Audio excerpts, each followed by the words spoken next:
Human sa 4 ka tuig ni mando karon ang Court of Appeals nga ipadakop ug sugdana ang prosecution batok kang TV host Willie Revillame.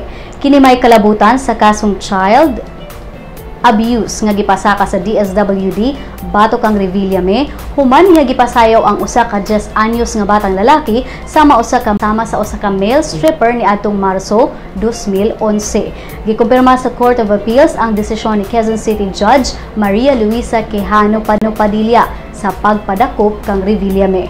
Matud pa sa korte nga adunay probable cause nga nakahimo og kalapasan si Revillame. Matud pa sa korte nga ang argumento ni Revillame nga dili niya intensyon nga makalapas sa balaod o sa kabutang nga angay hisgutan sa trial sa kaso.